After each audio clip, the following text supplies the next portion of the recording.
Unable to sleep due to restlessness, I welcomed the morning at 6 o'clock on the sofa. When I checked my smartphone, there was a message from Charles. It seems our grandchild has been safely born. Robert, wake up! Maria did her best. Let's go to the hospital.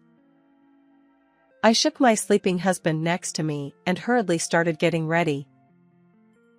Maria! Charles!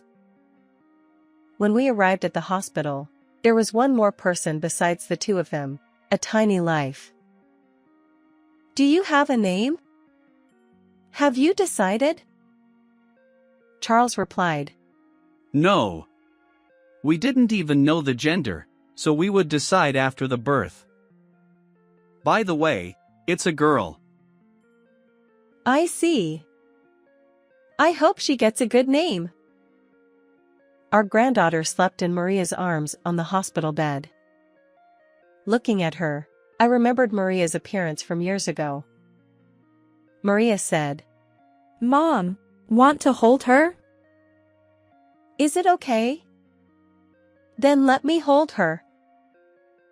Her sleeping face, weight, and scent were all identical. The adorable innocence naturally softened my expression. Look, it's Grandma and Grandpa. Just as I was about to entrust the little life to Robert, something happened. He was drenched in sweat, trembling violently. Wait, what's wrong? Robert stammered. Don't let that baby near me! What was going on? I looked at Maria and Charles, but both of them had wide-open eyes. It was clear that I hadn't misheard. Maria asked, Dad, what are you saying? Charles wondered. Is something wrong? Robert said, No, it's different. I feel a burning heat. I don't want to remember, but it's like the terrifying heat from that fire. My husband, Robert, is blind. 3 years ago, there was a massive fire at the scientific chemical plant where he worked, and unfortunately, he suffered burns to both eyes. Fortunately, his life was not in danger, but since then, Robert has lost his sight. Despite the fire, he remains bright and kind-hearted. The journey to this point involved immense struggle, inner conflict, and effort. While I can imagine it, understanding it is beyond words. Robert, is there anything I can help with? Robert replies, I'm fine for now. If anything comes up, don't hesitate to call. Robert chuckles. I've gotten used to it. You can relax.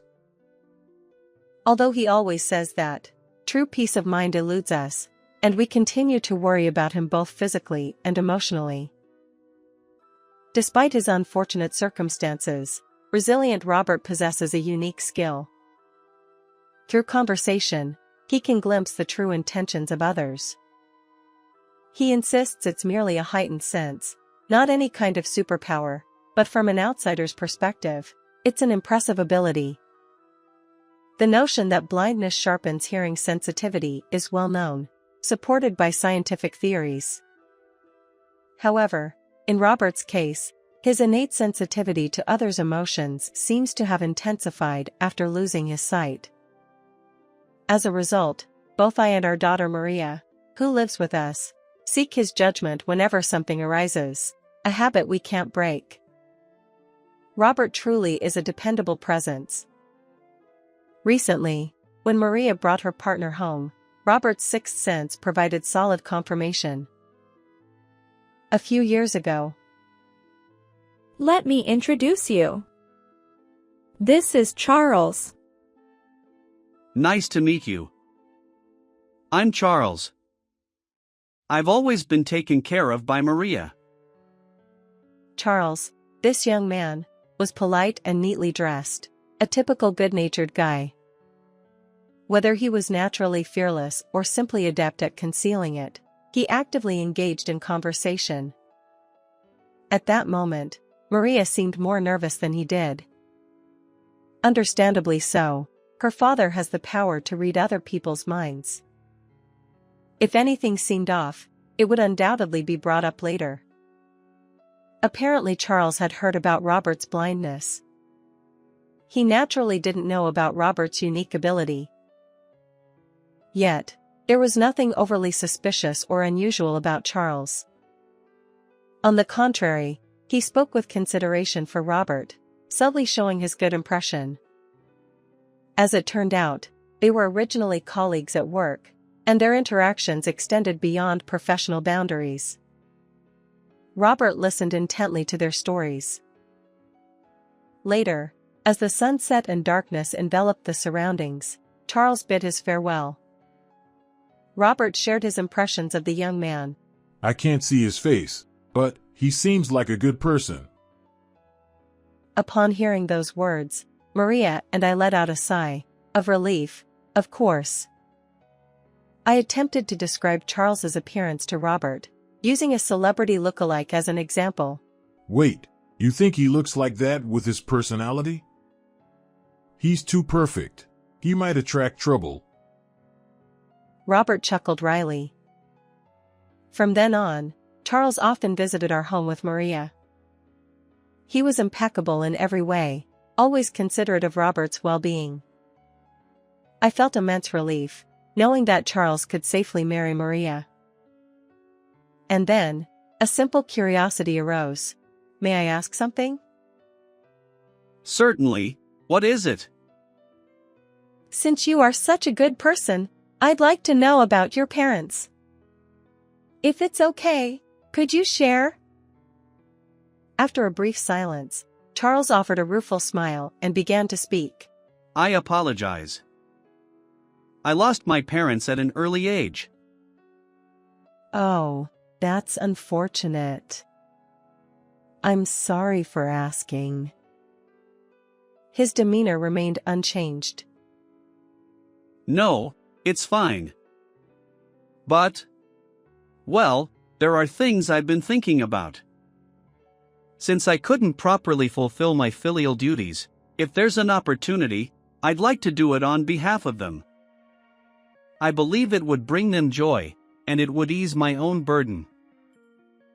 His confession felt like an unspoken plea, a flood of emotions impossible to gauge. So, in a way, I see yourselves in my parents. This time, I want to live without regrets. As I finished listening to his words, I noticed Robert standing there, silently nodding. He had been listening to Charles's voice all along. Time passed, and the two of them were happily united. The wedding went smoothly, and afterward, Charles moved into our home. Even after marriage, he continued to care for us, especially my husband's well-being. However, there was one concern. Our house had a south-facing garden elevated by one level from the road. Occasionally, trash would be scattered there. Last week it happened 3 times, and this week twice. We considered whether crows or other birds might be responsible, but the frequency seemed too coincidental. Still, even if someone intentionally did it, the harm wasn't significant enough to make a fuss, so I kept it to myself.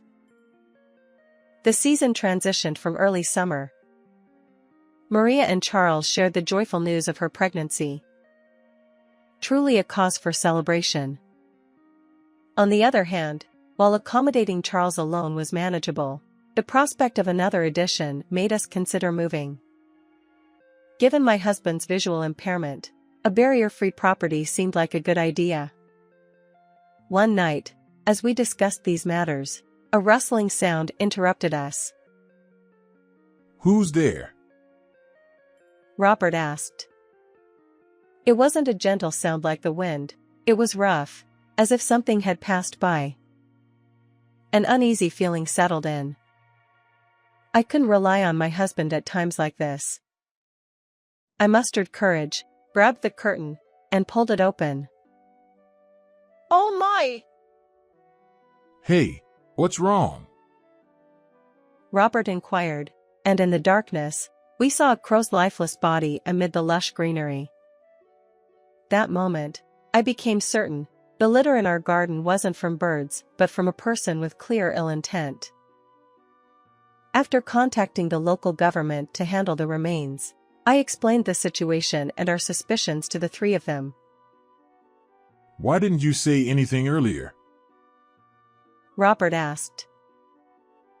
Until now, it truly seemed like wind-blown trash. The garbage bins aren't far, and I assumed it was bird-related. I replied. Maria suggested calmly, considering our options. Charles agreed, adding that raising the fence might help but wouldn't address the root issue. Robert proposed installing security cameras, and after much discussion, we decided to do just that. About a week after installing the cameras, Maria, now pregnant, discovered trash in the garden once again. Checking the footage, we were surprised to find the culprit identified so easily. The security camera showed a woman with long blonde hair casually tossing a garbage bag with her right hand. Not only her appearance but her face was clearly captured. Maria whispered, I feel like I've seen this person before. Despite thinking hard, she couldn't recall, so we waited for Charles to return. That night, when Charles came home, we promptly showed him the footage. His revelation left us astounded. This person. It's Ms. Brown, my junior. Apparently, she had been pursuing him persistently. Initially, he gently declined, but as things escalated, he revealed Maria's existence and firmly rejected her advances. Given this context, her recent actions weren't hard to imagine. That's why I recognized her. But will the police take action? You know how stalkers can be stubborn. I wondered. Robert reassured us. We have solid evidence. It should be fine. Let's start by explaining. The police took the situation seriously, contrary to my expectations. Thanks to their intervention, the woman named Brown received a stern warning from the police.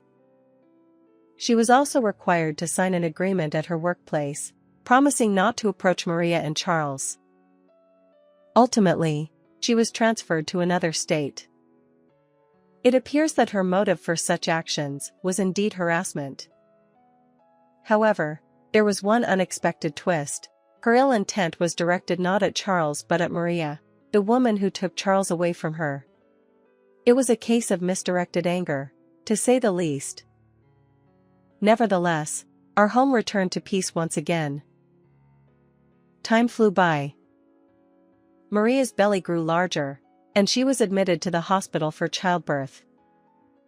As I prepared for her hospitalization, gathered postpartum necessities, and ran around attending to various tasks, memories from the past resurfaced. When I gave birth to Maria, it was a difficult labor, and I went through quite an ordeal. Although it happened over 20 years ago, every detail remained vivid in my memory. Now, being in the position of an observer, I felt deep emotions. Maria went into labor one night. Consequently, Robert and I stayed home while Charles accompanied her. I'm looking forward to it, Robert said. His words seemed to blend genuine anticipation with a touch of sadness. Understandably so, he wouldn't be able to see his first grandchild's face. As I pondered how to respond, Robert seemed to read my thoughts and quietly continued. Throughout my life, I've never deeply regretted losing my sight, but this time, it stings a little. I wish I could have seen my grandchild's face. In your place. I'll see it plenty. Didn't I promise to be your eyes, Robert? Even if I say that, it won't change anything, and you are having trouble answering. Clearly, He saw through even the smallest details. With this strange ability, I still can't see my grandchild's face. Hey, would you join me for a drink? Certainly. Of course. My abilities are limited, but if sharing a drink can ease his burden, I'll extend my hand. Restless and unable to sleep, I welcomed the morning at 6 o'clock on the sofa. When I checked my smartphone, there was a message from Charles. It seemed our grandchild had been born safely. Robert, wake up! Maria did her best. Let's go to the hospital. I shook my sleeping husband next to me and hurriedly started getting ready. It was a weekday morning, and the hospital seemed quieter than usual. The sparse foot traffic included patients in pajamas heading toward the shop. Amidst this scene, I noticed a shadow that emitted an indescribable sense of suspicion. The figure didn't appear overly suspicious, yet its inability to blend in with the surroundings felt peculiar. Robert seemed to sense something too. Something feels different. Is someone there? When I mentioned the shadow, Robert muttered, Don't approach recklessly. And tapped the floor with his white cane. I took his hand, casting a sidelong glance at the mysterious person. Maria! Charles! When we arrived in the hospital room, there were two others, a tiny life. Good morning, both of you. How are you feeling? Good morning. Nothing's wrong. The baby is doing well. I see. That was good. After that, Robert frowned. So I helped him sit down. I asked if he was feeling unwell, but apparently, he wasn't. For now, we decided to share our joy. Have you decided on a name? Charles replied. Not yet. We didn't even know the gender, so we would decide after the birth. By the way, it's a girl. I see. I hope she gets a good name. Our granddaughter slept in Maria's arms on the bed. Seeing her, I remembered Maria as a baby. Maria said, Mom, want to hold her? Is it okay? Then let me hold her. Her sleeping face, weight, and scent were all identical. The innocent, adorable sight softened my expression. Look, it's Grandma and Grandpa. As we were about to entrust the little one to Robert, something unexpected happened. He was drenched in sweat, trembling violently. Wait, what's wrong? Robert stammered. Don't let that baby near me! I looked at Maria and Charles. They were equally shocked. It was clear that this wasn't a misunderstanding. Wait, what are you saying? Charles wondered. Is something wrong? No, it's different. I feel a burning heat. I don't want to remember, but it's like the terrifying heat from that fire. Could it be that he sensed something from this baby? I left our granddaughter with Maria and stood by Robert. His trembling subsided, but he still breathed heavily, shoulders rising and falling. Are you okay? Robert nodded. I've calmed down a bit. Can we talk? Yes, of course. I followed Robert out of the room to a nearby resting area. Robert apologized for startling me. That baby is fine. He assured. Then he began to explain. I probably picked up on someone's emotions nearby. It was more intense than anything I've felt before. Burning resentment, anger. It was so vivid that I lost my composure. Sorry, The timing was bad. No need to apologize. It's beyond your control. The feelings of resentment and anger. I had a hunch. Ms. Brown, the woman who received a stern warning from the police and was transferred due to her ill intent. Could she be approaching again? I knew the probability was incredibly low, but I couldn't shake it off. Maybe. I started to say, but Robert interrupted. Yeah, it's not impossible. Besides, you mentioned a suspicious person in the lobby earlier. She might still be nearby. Can you search? Understood. I enlisted Charles for the search. Walking around with my husband and Maria wasn't practical. But I didn't want to search alone. So, I asked Charles to accompany me, because he knew Ms. Brown's face well. However, despite thoroughly searching most of the areas accessible to the public, we failed to locate her. We returned to the hospital room, hoping it was just an unfounded concern. Charles reassured us that the hospital was safer, with more people around, and he would stay with Maria. You both should go home and rest, he said. That makes sense. Well then, take care of Maria, I replied. Understood. Oh, and if anything happens, please call, Charles added. Robert and I suppressed our anxiety and headed home. Although I didn't tell Robert, I wished I could have seen our granddaughter's face more clearly. I wondered whether she'd resemble Maria or Charles. What name would they choose for her?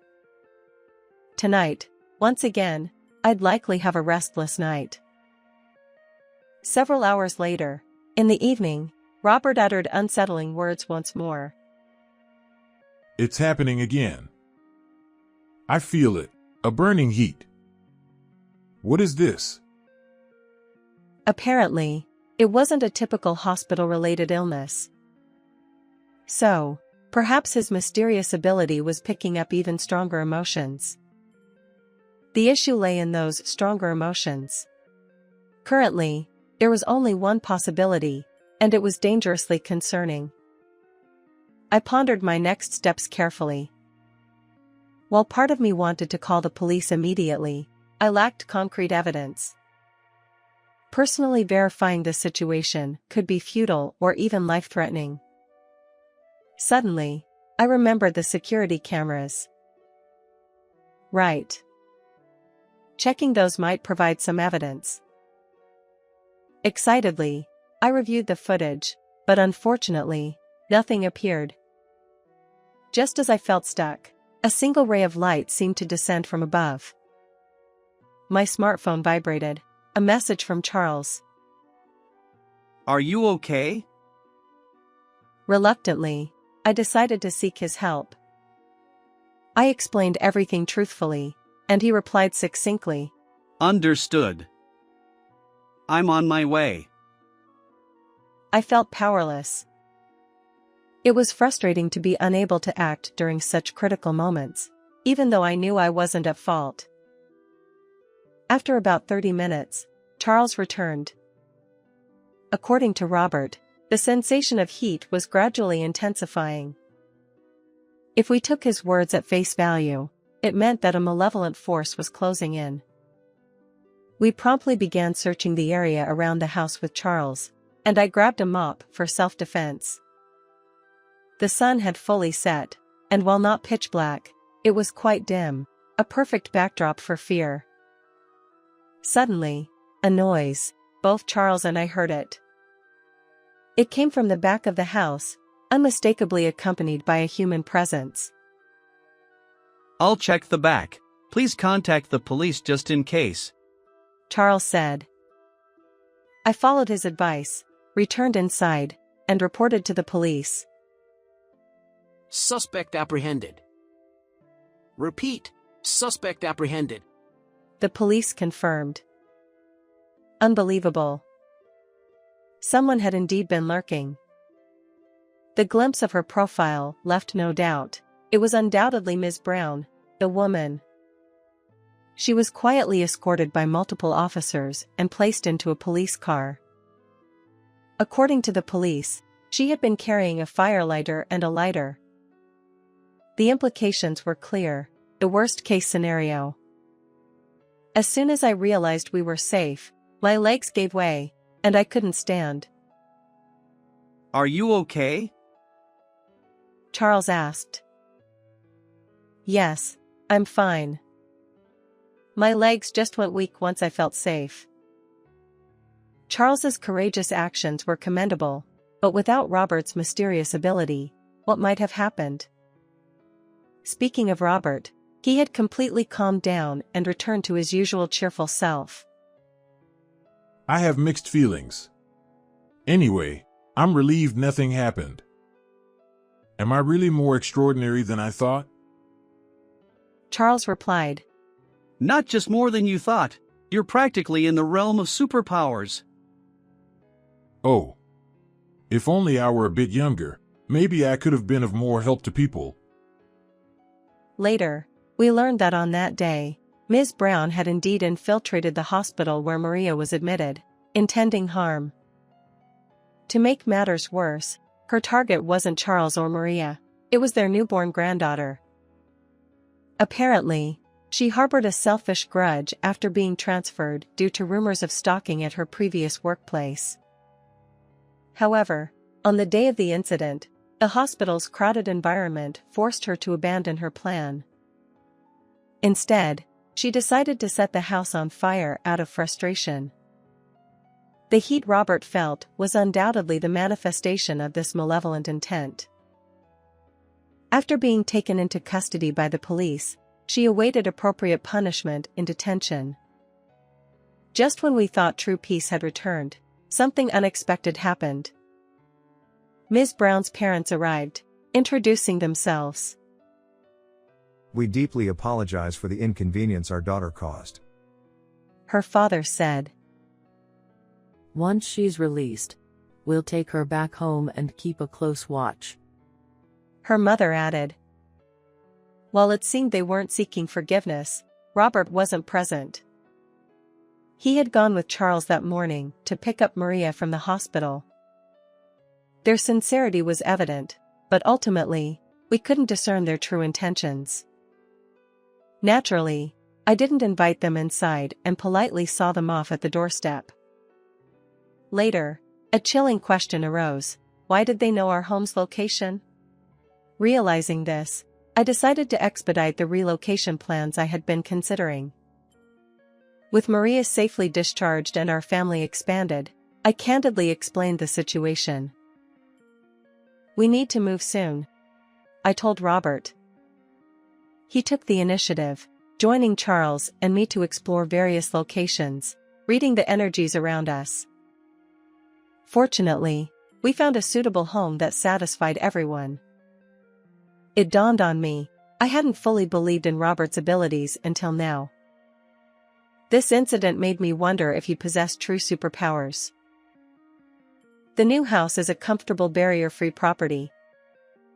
Robert, and even our new family member, Karen, will find it accommodating. With this change, I hope Maria, Charles, and I can live here with peace of mind.